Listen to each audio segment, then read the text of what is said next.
Hi everyone, this Nitin Sherawat. तो कैसे हैं आप सब। तो एक क्विक इंट्रोडक्शन मैं आपको दे देता हूं। मैंने एक सीरीज स्टार्ट करी जिसमें हम पिछले 4 से 5 साल के प्रीवियस ईयर क्वेश्चंस को हम सॉल्व करने वाले हैं जो सीबीएसई बोर्ड में आ चुके हैं। चैप्टर वाइज करेंगे, इंक्लूडिंग आपका उसमें रिसेंट वाला सैंपल पेपर भी होगा। आज इस वीडियो में हम स्टार्ट करने वाले हैं नेशनल इनकम के न्यूमेरिकल्स और आज ही खत्म कर देंगे। स्टार्ट करते हैं एक बेसिक क्वेश्चन के साथ ताकि आपका एक वार्म अप हो जाए। ठीक है, तो स्टार्ट करते हैं। क्वेश्चन आपकी स्क्रीन पे आ रहा होगा, तो क्वेश्चन पढ़ते हैं। कह रहा है कि आपको वैल्यू निकालनी है नॉमिनल जीडीपी की। ठीक है, रियल जीडीपी की वैल्यू दे रखी है आपको 500 करोड़ और प्राइस इंडेक्स आपको दे रखा है 125 करोड़। ठीक है, रियल जीडीपी आपको कितनी दे रखी है? 500 करोड़। ठीक है, और प्राइस इंडेक्स कितना है? 125 करोड़। ठीक है, तो नॉमिनल जीडीपी तो निकाल सकते हो, इजी है। प्राइस इंडेक्स माने जीडीपी डिफ्लेटर, प्राइस इंडेक्स कैसे निकलता है? नॉमिनल जीडीपी अपॉन में रियल जीडीपी इनटू में 100। प्राइस इंडेक्स सर कितना है? 125। नॉमिनल जीडीपी नहीं पता, शॉर्ट में लिख रहा हूं मैं। रियल जीडीपी कितना है? 500 करोड़, या करोड़ बाद में लिख देंगे, इनटू में 100 कटा 125 पंजे 625, क्या आ गया आपका? Nominal GDP. अब बच्चे यहां पे क्या करते हैं, सिर्फ ये छोड़ के आ जाते हैं 625, आपका मार्क्स कट जाएगा क्योंकि यूनिट क्या दे रखी है? करोड़। तो यहां पे लिखना पड़ेगा आपको करोड़। नॉमिनल जीडीपी कितना आ गया? 625 करोड़। ये तो बहुत बेसिक क्वेश्चन था, बोर्ड में आया हुआ था। ठीक है, आगे बढ़ते हैं, एक लेवल ऊपर करते हैं इस क्वेश्चन का। ऐसा ही क्वेश्चन होगा, लेवल अप होगा। तो आगे बढ़ते हैं। ये क्वेश्चन पढ़ो, बहुत ही प्यारा क्वेश्चन है, जीडीपी डिफ्लेटर का, मजा आ जाएगा आपको। क्वेश्चन है क्या? कह रहे हैं नॉमिनल जीएनपी की वैल्यू है 2500। ठीक है, the value of GNP of that country during the same year evaluated at the price of base year. Base year पे इवैल्यूएट हुई है, इसका मतलब कि रियल जीएनपी दे रखा है कितना? 3000। आपको बोल रहा है पहले जीएनपी डिफ्लेटर निकालो, पहले निकाल देते, दूसरा क्वेश्चन बाद में पढ़ेंगे। ठीक है, जीएनपी डिफ्लेटर बहुत ईजी है। जीएनपी जीडीपी है, ठीक है। जीएनपी डिफ्लेटर कैसे निकलता है सर? आप कहोगे नॉमिनल जीएनपी, जीएनपी लिखना सर यहाँ पे, क्योंकि क्वेश्चन में जीएनपी बोले, जीडीपी मत लिख देना। अपॉन में रियल जीएनपी, मैं शॉर्ट में लिख रहा हूँ पूरा, ये नॉमिनल रियल पूरा लिखना है। ठीक है, बच्चे कर देते हैं, शॉर्ट में लिख देते हैं। नॉमिनल कितना है? 2500 और रियल कितना है? 3000 इनटू में 100। काट पीट दो भाई इसको, ये खत्म, ये खत्म, ये खत्म, ये खत्म। 8 × 24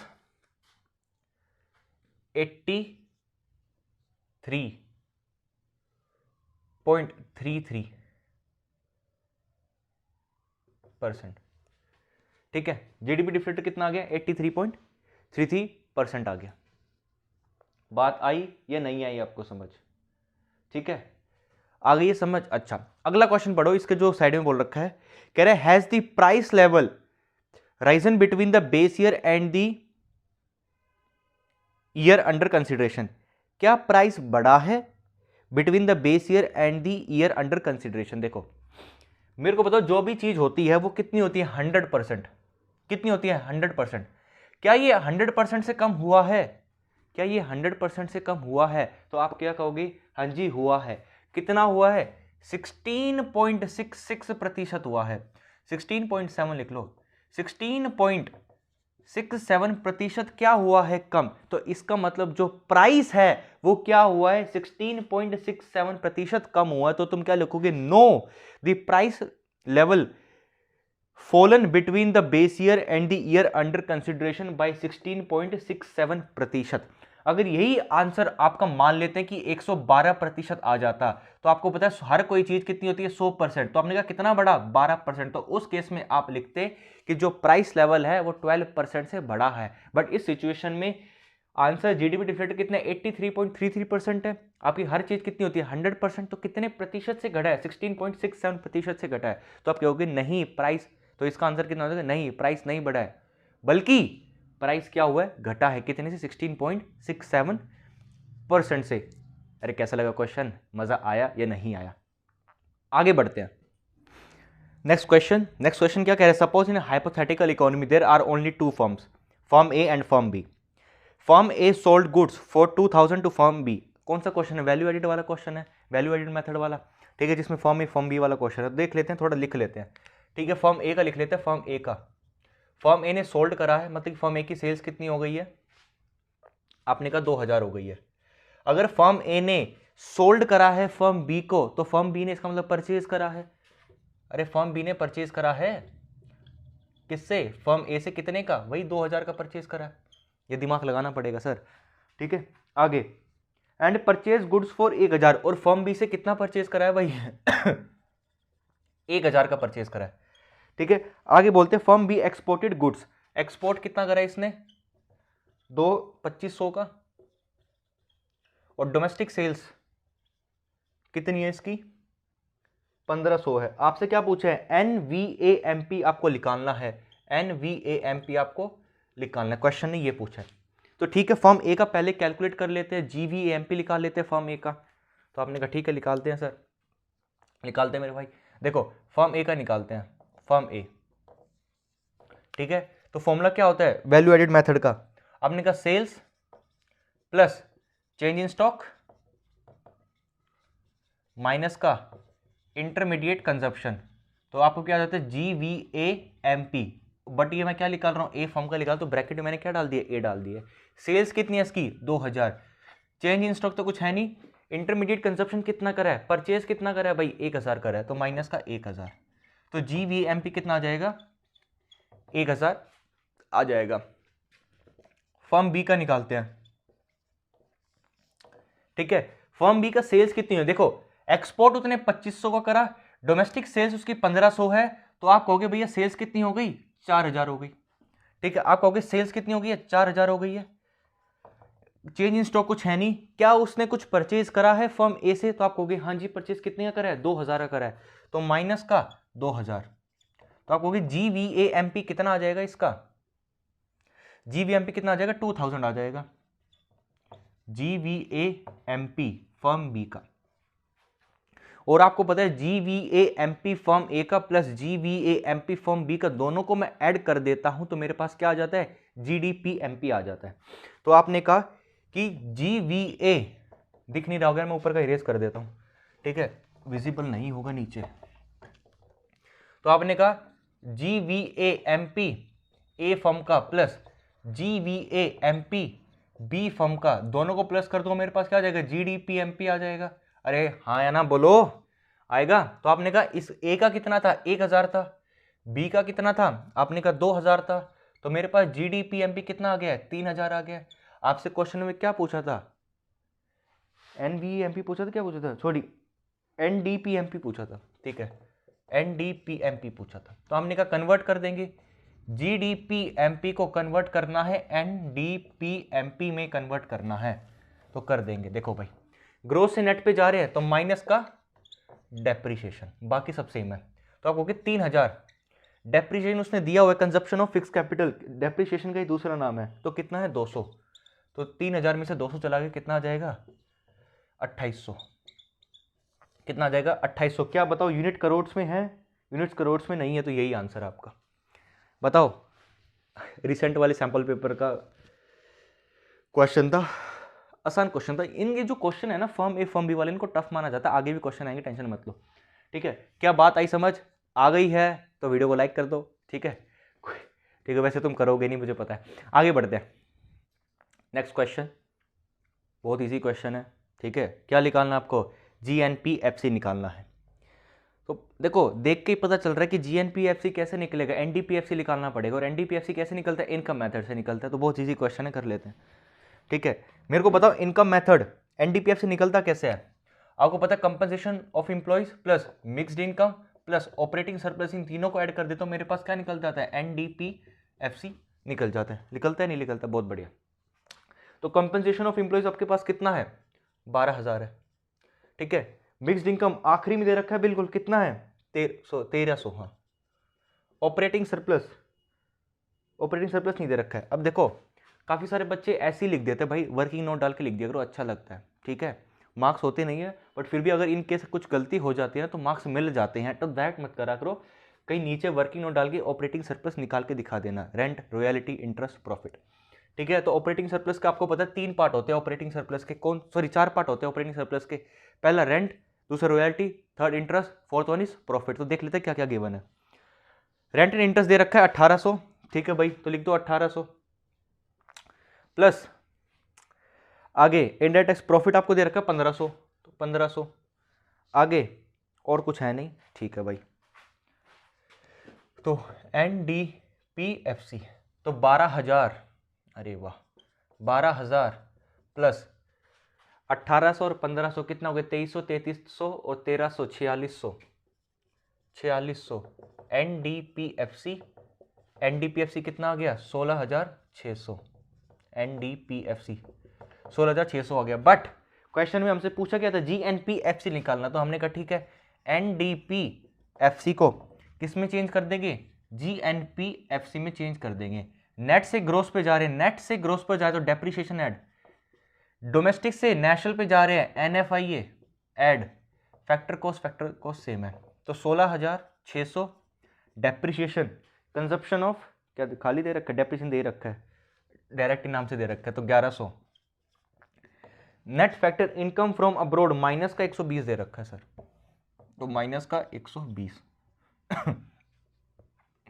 GNPFC कर लो भाई कैलकुलेट, ठीक है, कितना हो जाएगा 17,700, 17,700, 17,700, 17,580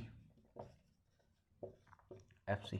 ये आपका क्या आ गया, आंसर आ गया। करोड्स में था अमाउंट, हाँ जी, देखो ऊपर यूनिट डली हुई है, अमाउंट इन करोड्स, तो आखिरी में लिखना करोड्स, ठीक है भाई, नहीं तो नंबर आधा उड़ जाएगा। करोड्स, बात आई या नहीं आई समझ, ठीक है, इसी क्वेश्चन था। आगे क्वेश्चन पे बढ़ते हैं। आपको क्या निकालना है, मिसिंग वैल्यूज आपको निकालनी है, ठीक है। ये द वैल्यू ऑफ आपको GDPFC दे रखा है कितना, 370 करोड़, करोड़ को भूल जाओ अभी, 370 दे रखा है, तो ठीक है। GDPFC कितना दे रखा है, 370, GDPFC 370 दे रखा है। अच्छा, मिसिंग वैल्यूज देख लो क्या क्या है आपके पास, GFCE निकालना है और ऑपरेटिंग सरप्लस निकालना, तो पहले ऑपरेटिंग सरप्लस ही निकाल लेते हैं, तो आपको पता है, ठीक है, इजी सा क्वेश्चन है। देखो भाई ऑपरेटिंग सरप्लस किस में होता है, इनकम मेथड में होता है, तो आपने कहा ठीक है, तो आपको COE plus mixed income plus operating surplus, तीनों को ऐड कर दूं तो इनकम मेथड से मेरे पास क्या आता है, NDPFC आता है। तो कंपनसेशन ऑफ एम्प्लॉइज कितना दे रखा है आपको क्वेश्चन में, 175 दे रखा है। मिक्स्ड इनकम आपको कितना दे रखा है, कहाँ है 9th नंबर वाला, 40 दे रखा है। ऑपरेटिंग सरप्लस तो निकालना ही है, और हमारे पास NDPFC भी नहीं है, तो भैया कैसे निकालेंगे, तो आपको पता है इस GDPFC को मैं NDPFC में चेंज कर देता हूं। आपने कहा GDPFC को NDPFC में चेंज कर देता हूं। हमने कहा ग्रोस से नेट पे जा रहा हो तो माइनस का डेप्रिसिएशन, ठीक है, बाकी बिल्कुल सेम रहेगा। तो 370 डेप्रिसिएशन देखो कितना है।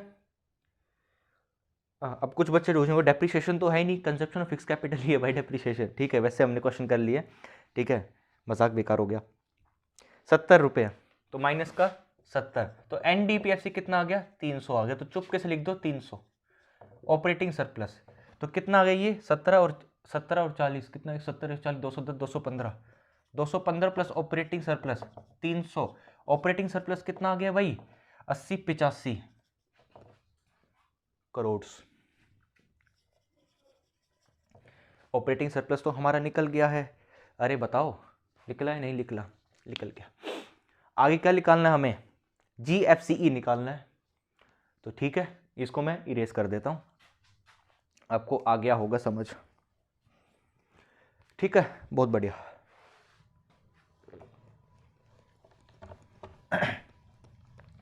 अब GFC किस में होता है, एक्सपेंडिचर मेथड में होता है, तो आपने कहा ठीक है, तो एक्सपेंडिचर मेथड के लिए क्या होता है, private final consumption expenditure PFCE, government final consumption expenditure GFCE, plus net export और plus gross domestic capital formation, short में लिख रहा हूं ग्रोस डोमेस्टिक कैपिटल फॉर्मेशन, इन चारों को ऐड कर दे तो मेरे पास क्या आता है, GDPMP आ जाता है। शायद विजिबल नहीं होगा, बट मैंने यहाँ पे क्या लिखा हुआ, GDMP लिखा हुआ, GDPMP याद रखना। बहुत बढ़िया। ठीक है, देखो पीएफसी आपको दे रखा है, प्राइवेट फाइनल कंजप्शन एक्सपेंडिचर दे रखा है 210, सेकंड नंबर ही 210, plus government final consumption expenditure तो आपको निकालना है, जीएफसीई आपको निकालना है। क्या नेट एक्सपोर्ट है? नेट एक्सपोर्ट, हाँ जी, माइनस का 20 नेट एक्सपोर्ट है भाई। क्या ग्रोस डोमेस्टिक कैपिटल फॉर्मेशन दे रखा है? ग्रोस डोमेस्टिक कैपिटल फॉर्मेशन नहीं दे रखा है, gross domestic fixed capital formation दे रखा है।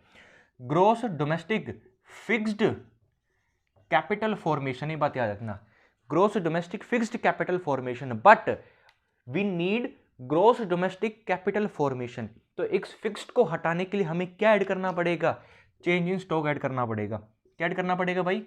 चेंज इन स्टॉक ऐड करना पड़ेगा। तो आपने कहा ठीक है, gross domestic fixed capital formation कितना है? 70 रुपये है और चेंज इन स्टॉक कितना है? 60 रुपीज़ है। तो आप कह दो कि ग्रोस डोमेस्टिक कैपिटल फॉर्मेशन कितना आ गया?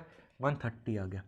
अगर फिक्स्ड लिखा है तो उसको हटाने के लिए आपको चेंज इन स्टॉक ऐड करना पड़ता है, और चेंज इन स्टॉक का दूसरा नाम क्या है? इन्वेंट्री इन्वेस्टमेंट, याद रखना। ठीक है, तो 130 तो 130। जीडीपी एमपी अब नहीं पता हमें दोबारा, अब जीडीपी एमपी दोबारा पता नहीं है, तो हमने कहा निकाल लेंगे, इसमें कौन सी बड़ी बात है भाई। अरे तो नीचे निकाल के दिखा देता हूं जीडीपी एफसी को जीडीपी एमपी में चेंज करना है। अच्छा जी, एफसी से एमपी में जा रहे हैं तो क्या हो जाएगा? Net indirect tax NIT add हो जाएगा 370। क्या नेट इनडायरेक्ट दे रखा है? जस्ट ए सेकंड, लैपटॉप बंद हो गया। हाँ जी, नेट इनडायरेक्ट टैक्स दे रखा है कितना? 20 प्लस का 20। तो आप कह दोगे जीडीपी एमपी कितना आ जाएगा? 390। तो 390। यहाँ तक कोई डाउट? इन केस अगर आपको कोई डाउट आ जाए तो कमेंट सेक्शन में बता देना, मैं वहाँ पे आपके डाउट को रिजोल्व कर दूंगा। ठीक है, बट ट्राई करना कि आज कल में बता दो, नहीं तो फिर हम आगे वीडियो डालूंगा तो यार पता नहीं चलता तुम कौन सा क्वेश्चन पूछ रहे हो, फिर वीडियो देखना पड़ता है तो टाइम वेस्ट होता है उसमें। ठीक है, तो सोल्व कर लेता है इसको। तो 210 और 130 कितना हो गया? 340 हो गया, और 20 320 प्लस जी एफ सी ई 390 जी एफ सी ई ग्रॉस फिक्स कैपिटल फॉर्मेशन, नहीं, गवर्नमेंट फाइनल कंजप्शन एक्सपेंडिचर कितना हो जाएगा? 70 हो जाएगा। और पीछे क्या लिखना है? करोड्स। नेक्स्ट क्वेश्चन, ठीक ठाक क्वेश्चन है। ठीक है, क्या कह रहा है? Price per unit of output 20 दे रखा है, डिटेल्स आगे दे रखे हैं, मैं पढ़ नहीं रहा हूँ। तो मैं निकालना क्या है? सबसे ऊपर लिखा हुआ है NVAFC, आपको निकालना है। ठीक है भाई, बहुत बढ़िया।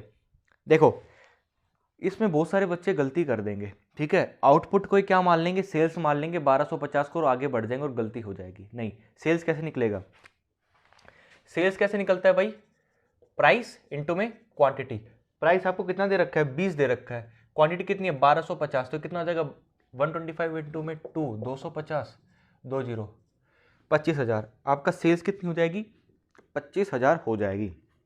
अब सिंपल है, value added method, sales plus change in stock plus production for self consumption minus का इंटरमीडिएट कंजप्शन, इन सबको ऐड कर दूंगा, मेरे पास क्या आ जाएगा? NGVAMP आ जाएगा। तो सेल्स कितनी है? 25,000 है। क्या चेंज इन स्टॉक हमारे पास है? हाँ जी है, माइनस का 500, माइनस का 500। प्रोडक्शन फॉर सेल्फ कंजप्शन है? नहीं है। आगे क्या इंटरमीडिएट कंजप्शन है? हाँ जी है। सिंगल यूज प्रोड्यूसर गुड्स को हम क्या बोल देते हैं? रॉ मटेरियल ही बोल देते हैं, और रॉ मटेरियल किसका पार्ट हो जाता है? इंटरमीडिएट कंजप्शन का पार्ट हो जाता है। तो ठीक है, बताओ कितना है? Production for self consumption is 0, intermediate consumption is 6,000। इन सब की को मैं ऐड कर दूंगा तो मेरे पास क्या आ जाएगा? GVAMP आ जाएगा। तो ऐड कर देते हैं, तो 19,000 और माइनस का 500 कर दिया तो कितना आ जाएगा? 18,500। ठीक है, बट ये नहीं निकालना था हमें, तो निकालना क्यों? निकालना पड़ेगा। ठीक है, आपको क्या निकालना है? NVAFC निकालना है। तो हमने कहा अरे बहुत आसान है भैया, ये GVAMP को क्या करते हैं? अरे NVAFC में कन्वर्ट कर देते हैं या चेंज कर देते हैं। तो भैया ग्रोथ से नेशनल पे जा, ग्रोथ से नेट पे जा रहे तो क्या करना पड़ेगा? माइनस का डेप्रिसिएशन। मार्केट प्राइस से हम फैक्टर कॉस्ट पे जा रहे तो माइनस का क्या करना पड़ेगा? NIT IN लगा दोगे नितिन बन जाएगा। देखो चर्चे हैं हमारे नाम के, आधा नाम यूज होता है हमारा हर जगह। ठीक है, GVMP कितना है 18,500 माइनस का डेप्रिसिएशन क्या क्वेश्चन में दे रखा है, consumption of fix capital, yes कितना 1000। ठीक है, NIT नहीं दे रखा है तो NIT नहीं दे रखा तो NIT का फॉर्मूला क्या होता है, चलो मैं लिखवा ही देता हूँ क्वेश्चन में। माइनस का लिख लो भाई, NIT कैसे निकलता है, NIT IT माइनस का सब्सिडी, बट यहाँ पे ऑलरेडी बाहर क्या माइनस, तो माइनस आ जाएगा तो IT माइनस का सब्सिडी। ठीक है, माइनस का IT प्लस सब्सिडी आप लिख सकते हो। तो देखो भाई, क्या इनडायरेक्ट टैक्स आपके पेपर उसमें दिया हुआ है क्वेश्चन में। अब बहुत बंदे सोच रहे हैं इनडायरेक्ट टैक्स तो है ही नहीं, excise duty is indirect tax. ठीक है, तो इनडायरेक्ट टैक्स कितना है आपके पास 5000 है, क्या सब्सिडी है, नहीं है, तो आप लिखोगे माइनस का 5000 प्लस का 0, तो कितना आएगा माइनस का 5000 ही आएगा। वैसे बच्चों वाली चीज़ें थी, ठीक है, बट हाँ कंसेप्चुअल क्लैरिटी होना बहुत ज़रूरी है ज़िंदगी में। तो माइनस का कितना आ जाएगा 5000, तो कर दो भाई इसको चेप चाप दो। ठीक है, 6000 माइनस कर दो तो कितना आ जाएगा 12, 18,500 में से 6000 माइनस कर दे कितना आ गया 12,500। That is your answer. क्या बोलते हो, क्या बोलती है पब्लिक। नेक्स्ट क्वेश्चन देखो, क्वेश्चन ज़्यादा डिफिकल्ट नहीं है, क्वेश्चन इजी है, प्रैक्टिस प्रैक्टिस होनी चाहिए बस। एनीवेज नेक्स्ट क्वेश्चन कह रहे calculate the value of change in stock from the following data. अच्छा डेटा आपको दे रखा है, कर लेते हैं, हमको कोई मतलब नहीं है, हमको एक ही चीज़ से मतलब है सर। ठीक है भाई, देखो sales plus change in stock plus production for self consumption minus का इंटरमीडिएट कंजप्शन, तो इससे क्या निकल जाता है GVANP आपके पास निकल जाता है। अच्छा अब देखो भाई, सेल्स आपके पास कितनी है 400, 4 नंबर का क्वेश्चन आ रखा है इतना आसान सा। सेल्स आपके पास कितनी है 400, ठीक है, ये तो निकालना ही है। प्रोडक्शन फॉर सेल्फ कंजप्शन 0 है, इंटरमीडिएट कंजप्शन कितना दे रखा है आपको, दे रखा है माइनस का 100, मतलब कि माइनस नहीं है 100 ही दे रखा है, तो माइनस कितना हो जाएगा यहाँ पे 100 हो जाएगा। अब देखो चेंज इन स्टॉक तभी निकल सकता है जब आपके पास GVMP की वैल्यू हो, तो हम निकाल देंगे कि क्वेश्चन में क्या दे रखा है NVAFC दे रखा है, तो हमने कहा इधर आ चुप, NVAFC को यहाँ खींच लिया, ठीक है, और हमें क्या निकालना है GVANP निकालना है। तो हमने कहा देखो नेट से ग्रोस पे जा रहे तो क्या ऐड होगा, डेप्रिसिएशन ऐड होगा। फैक्टर कॉस्ट से हम किस पे जा रहे हैं, मार्केट प्राइस पे, तो क्या ऐड होगा NIT नेट। अरे यार क्या करें, फिर से मेरा नाम आ गया आधा, तो यहाँ पे ऐसे लगा दो ना नितिन, बात करेंगे भाई, नेट इंडायरेक्ट टैक्स को ऐसे नहीं NITI लिखना चाहिए। एनीवेज तो GVMP आ जाएगा, तो NVAFC कितना हो गया 200 हो गया, डेप्रिसिएशन कितना है 40 रुपये है, नेट इंडायरेक्ट टैक्स नहीं दिया हुआ सर, तो हमको पता है NIT कैसे निकलता है, IT माइनस का सब्सिडी, IT नहीं है तो 0, सब्सिडी कितना है 10, तो माइनस का 10, तो NIT कितना आ गया माइनस का 10, तो अभी हो गया माइनस का 10। बात आई समझ, बहुत बढ़िया। तो GVAMP आपके पास कितना आ गया 230, तो लिख दो यहाँ पे 230। ठीक है, आई बात या नहीं है समझ, इसको x मान लेता हूँ यार, बार बार लिखना पड़ेगा नहीं तो कितना हो गया 300 हो गया प्लस x 230, x आपके पास कितना गया माइनस का 70, यही क्या आपके पास आंसर। बात आई या नहीं है समझ, आ गई, इजी क्वेश्चन था, 4 नंबर फ्री के थे। ठीक है आगे बढ़ते हैं, next question, you have to find GVAMP, आपको डिटेल्स दे रखी हैं, डेप्रिसिएशन दे रखे, डोमेस्टिक सेल्स दे रखे, चेंज इन स्टॉक दे रखा है, एक्सपोर्ट दे रखे हैं, सिंगल यूज प्रोड्यूसर गुड्स दे रखे हैं, नेट इनडायरेक्ट टैक्स दे रखा है। एनीवेज मेरे को जरा ये बताओ, जो वैल्यू एडिड मेथड में सेल्स होती है, सेल्स निकालने का फॉर्मूला क्या होता है, जो हम लिखते हैं sales plus change in stock, तो सेल्स का फॉर्मूला क्या होता है सर, तो सेल्स का फॉर्मूला होता है भैया डोमेस्टिक सेल्स और प्लस का एक्सपोर्ट, अभी पीछे ही करके आए थे ऐसा क्वेश्चन, तो क्वेश्चन क्या हो रहे हैं रिपीट हो रहे हैं और आपके पेपर में भी रिपीट हो सकते हैं। तो जरा लिखो formula, sales plus change in stock plus production for self consumption minus का इंटरमीडिएट कंजप्शन, तो GVA MP हमारे पास आ जाएगा। तो जरा देखो सेल्स कितनी है, सेल्स तो दे नहीं रखी, तो डोमेस्टिक सेल्स कितनी है 200 रुपये है, और एक्सपोर्ट कितने हैं आपके पास 10 है, तो कितना हो जाएगा आपके पास सेल्स 210 हो जाएगा। तो लिख दो जरा 210। चेंज इन स्टॉक माइनस का 10 आपको दे रखा है, प्रोडक्शन फॉर सेल्फ कंजप्शन नहीं दे रखा है, सिंगल यूज प्रोड्यूसर गुड्स कितना दे रखा है माइनस का 120 हो जाएगा ये, ठीक है। निकालना क्या है GVMP, निकल गया यार, ये तो इतना इजी क्वेश्चन, अरे यार ये तो बहुत इजी क्वेश्चन हो गया। 280 और भैया ऊपर क्या है लैक्स में है, तो लैक्स लिख देना। पिछले 2 क्वेश्चन में मैंने लिखा नहीं है जानबूझ के, ताकि तुम लिख लो, ठीक है। तो 80 लाख हो गया, ठीक है। बहुत आसान क्वेश्चन था यार, 4 नंबर में आ रखा है क्वेश्चन, बेइज्जती करा रहे CBSE, ठीक है। एनीवेज आगे बढ़ते हैं। ये वाला क्वेश्चन देखो, net national product at market price आपको निकालना है और gross domestic product at factor cost निकालना है। तो लिख लेते हैं NNP-MP आपको निकालना है और GDP-FC आपको निकालना है, ठीक है। तो देखो देखने में पता चल रहा है ये इनकम मेथड से निकल जाएगा, ये ग्रोथ ये एक्सपेंडिचर मेथड से निकल जाएगा। एनीवेज देख लेते हैं, ठीक है भाई। क्या क्या बोला हुआ है, मिक्स्ड इनकम बोला हुआ है, wage and salary, okay start करते हैं। देखो भाई इनकम मेथड कैसे निकलता है, NDPFC कैसे निकलता है, COE plus mixed income plus operating service, इन तीनों को ऐड कर दूंगा तो मेरे पास क्या आ जाएगा NDPFC आ जाएगा। और आपको पता है कंपनसेशन ऑफ एम्प्लॉयज अगर ना दिया हो तो उसके 3 पार्ट होते हैं, वेजेस एंड सैलरी होता है, सेकंड एम्प्लॉयर कंट्रीब्यूटेड इन सोशल सिक्योरिटी होता है, third one is wages and salaries in kind, या हम पेमेंट इन काइंड उसको बोल देते हैं। तो ठीक है, अब देखो क्वेश्चन में आपको कंपनसेशन ऑफ एम्प्लॉयज नहीं गिवन है, तो हमें उसके सब पार्ट से COE निकालना पड़ेगा। तो देखो वेजेस एंड सैलरी आपको गिवन है कितना 1800, वो किसका पार्ट होता है COE का पार्ट होता है, 1800 लिख दिया। आगे बात करते हैं, देखो आगे बढ़ते जाओगे तो social security contribution by employer, social security contribution by employer ये भी COE का पार्ट होता है, कितना 200 रुपये, 200 रुपये, अरे भाई बस 200 रुपये। अब आगे payment in wage and salary in kind given नहीं है। आगे बढ़ते हैं, क्या आपको मिक्स्ड इनकम गिवन है, हाँ जी बिल्कुल, लास्ट में गिवन है 1000 रुपये, आपको 1000 रुपये गिवन है, ठीक है। ऑपरेटिंग सरप्लस के 4 पार्ट होते हैं, rent, interest, royalty and profit. अब देखो रेंट एंड इंटरेस्ट आपको गिवन है 6000। अच्छा, क्या आपको क्वेश्चन में कहीं भी प्रॉफिट गिवन है, नहीं गिवन है, तो मैं एक बार बता देता हूं प्रॉफिट के पार्ट।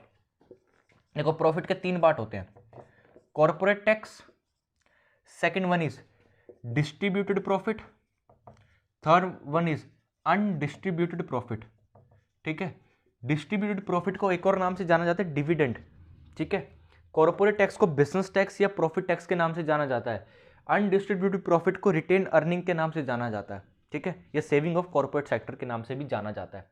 अब देखो क्वेश्चन में क्या क्या गिवन है, देखो भाई क्वेश्चन में क्या क्या गिवन है, अनडिस्ट्रीब्यूटेड प्रॉफिट गिवन है आपको 400 रुपये का, तो हमने लिख दिया 400 रुपये का। तो आगे बढ़ते हैं, आगे आगे आगे कॉर्पोरेशन टैक्स आपको गिवन है 120 रुपये का, ये 120 रुपये का है। क्या आपको आगे डिविडेंड दिख रहे हैं, हाँ जी दिख रहे हैं, डिविडेंड कितना 80 रुपये का। मैंने आपको अभी बताया डिस्ट्रीब्यूटेड प्रॉफिट को एक और नाम से जाना जाता है, दैट इज डिविडेंड। तो आप इनको ऐड कर दो तो आपके पास क्या आ जाएगा, प्रॉफिट आ जाएगा। तो मैं इसको यहीं लिख देता हूँ 120, 80 और 400।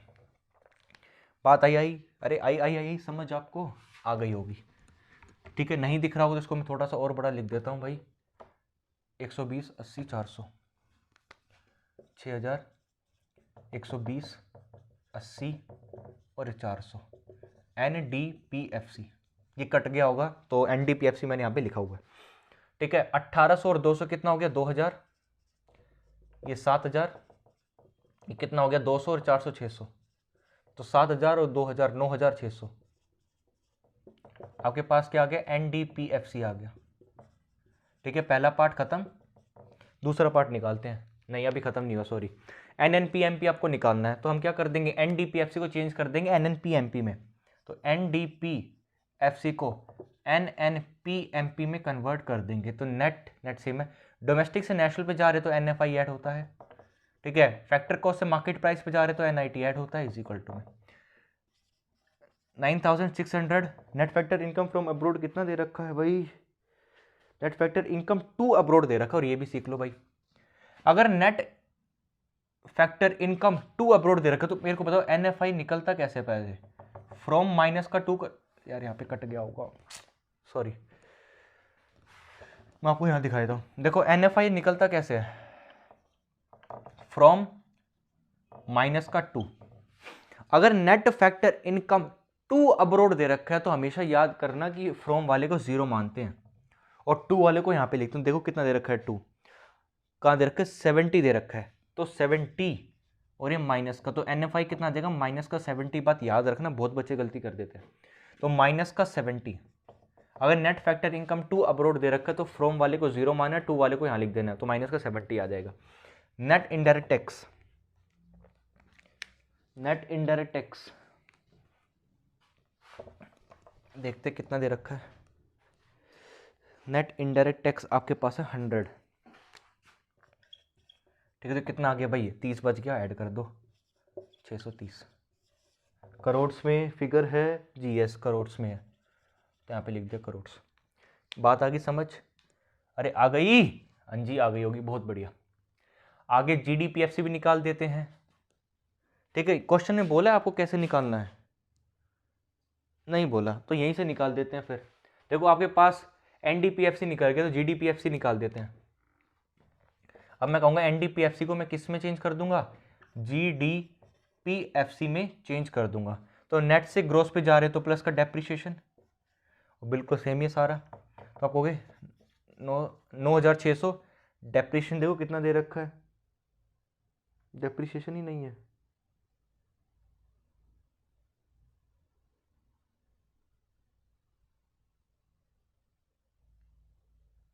डेप्रिसिएशन है कितना? 50 रुपये, ठीक है। बिल्कुल चुप के बैठे थे, दिख भी नहीं रहा था।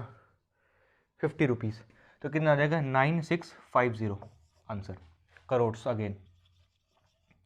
बात आई समझ?